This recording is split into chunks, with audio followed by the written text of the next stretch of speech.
Just listen carefully. I want 1 million naira. If I don't have the money by tomorrow evening, your daughter will die.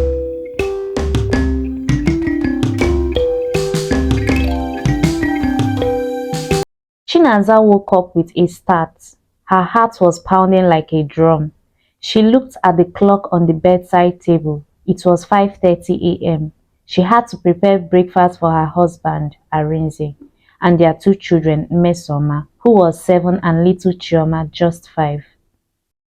Arinze was a tough man. He worked as a mechanic, and the harshness of his job seemed to rub off on him.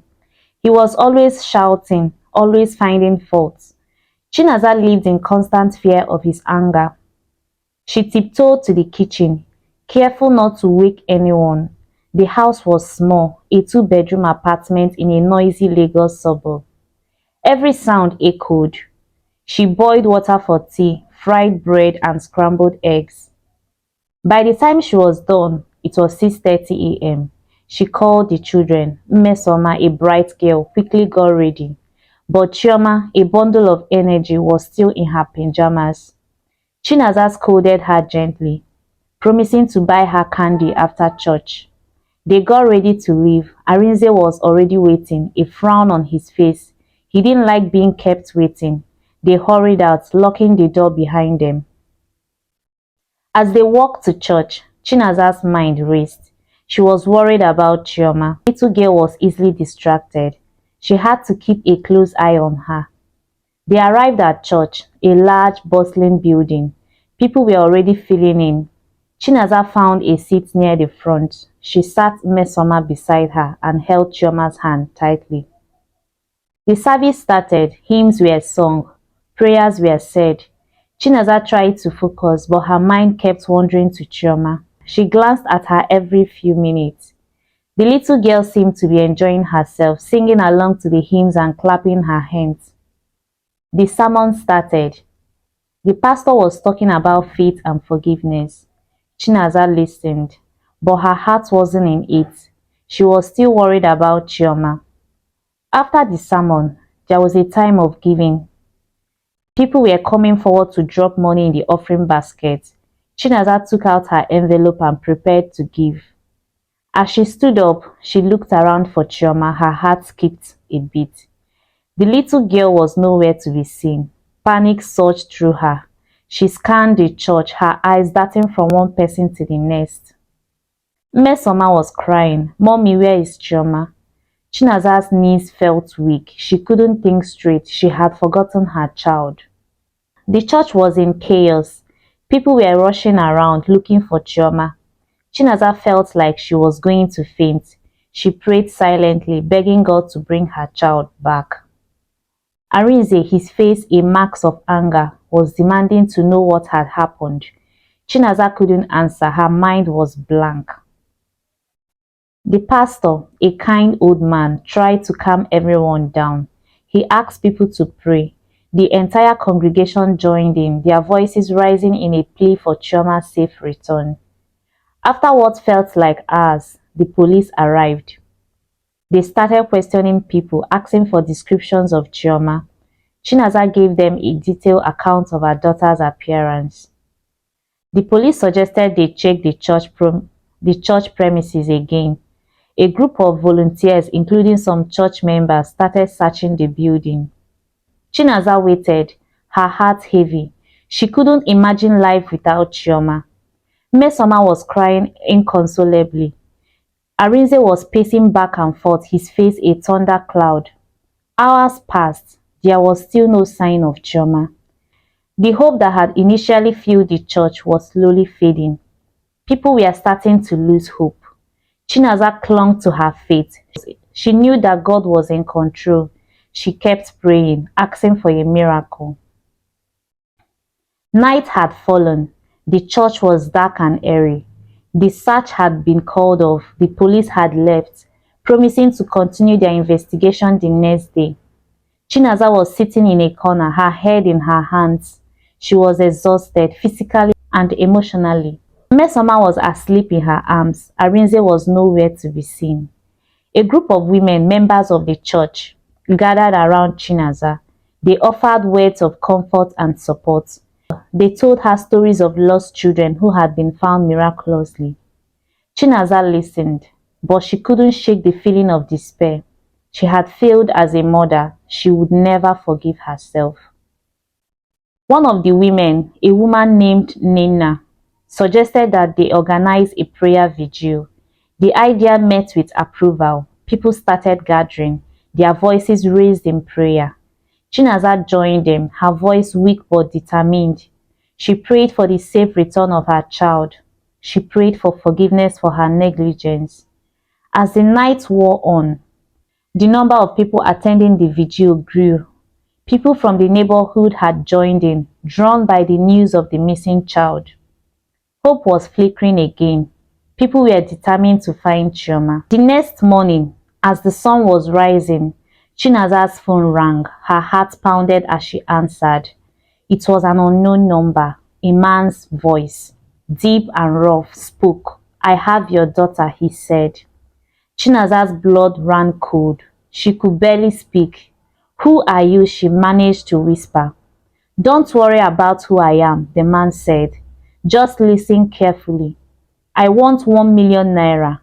If I don't have the money by tomorrow evening, your daughter will die." Chinaza's world crumbled. She couldn't think straight. She told the man she would get the money. The man gave her instructions. He told her to leave the money in a specific location. He warned her not to involve the police. Chinaza ended the call, her hands trembling. She collapsed on the floor, tears streaming down her face. Mesoma woke up, sensing her mother's distress. "Mommy, what's wrong?" she asked, her voice filled with worry. Chinaza couldn't bring herself to tell her daughter what had happened. She just held her tight, praying for a miracle.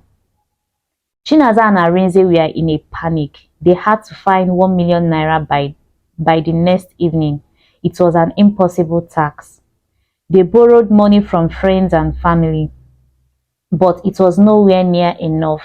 They tried to pawn their belongings, but the value was insignificant. Desperate, they went to a loan shark. The interest rates were exorbitant, but they didn't care. They just needed the money. As the deadline approached, their anxiety grew. They were haunted by the thought of losing Chioma. Chinaza kept in touch with the kidnapper, pretending to be cooperative.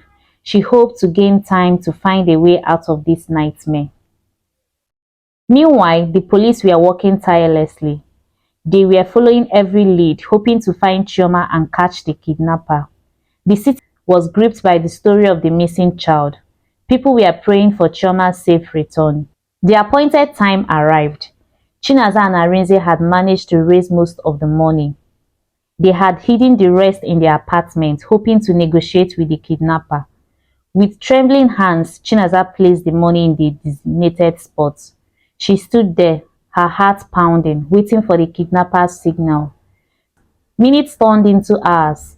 There was no sign of the kidnapper. Hope was replaced by despair. Just when they were about to give up, they saw a figure approaching. It was a man wearing a hoodie. He picked up the money and disappeared into the night. Chinaza and Arinze waited for the call, their hearts in their mouths. They waited and waited, but the phone remained silent. The next morning, there was a breakthrough. The police had identified the kidnapper. He was a known criminal with a history of violence. The police launched a manhunt. The city was on edge. Everyone was hoping for a swift resolution. Chinaza and Arinze were filled with a mixture of relief and fear. They were relieved that the kidnapper had been identified, but they were also afraid for Chioma's safety. The manhunt lasted for 2 days. Finally, the police caught up with the kidnapper.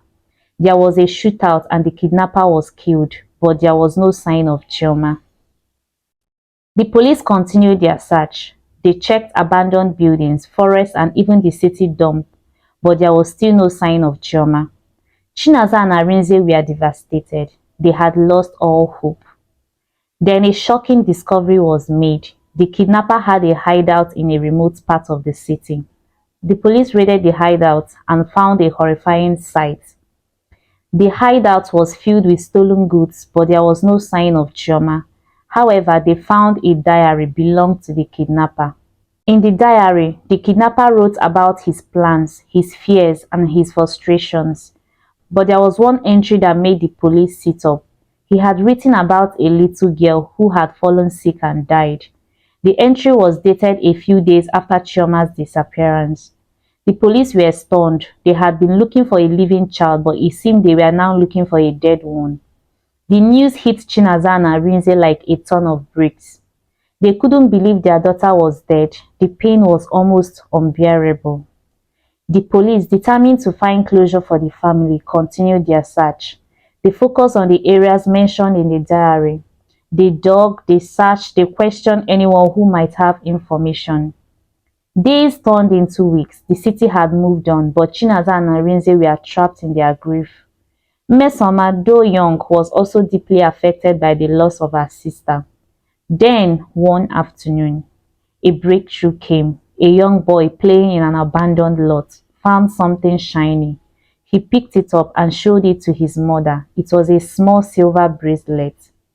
The boy's mother recognized it. She had seen it on television, a picture of the missing girl, Chioma, wearing the same bracelet. The police were immediately alerted. They rushed to the scene. After careful excavation, they found a small wooden box buried in the ground. Inside the box was Chioma's body. The news sent shock waves through the city. People couldn't believe that a little girl could suffer such a fate. Chinaza and Arinze were heartbroken. They had finally found their daughter, but not in the way they had hoped. The funeral was a solemn affair. The entire community came out to pay their respects. Chioma was buried in a small cemetery on the outskirts of the city. The man who had kidnapped and killed Chioma was brought to justice. He was sentenced to life imprisonment. But for Chinaza and Arinze, justice was a small consolation. They would live with the pain of losing their daughter for the rest of their lives. The months turned into years. The pain of losing Chioma never faded, but it did soften with time. Chinaza and Arinze found strength in their faith and in the support of their loved ones. Mesoma grew up to be a strong and resilient young woman. She never forgot her sister, but she also learned to live with the loss.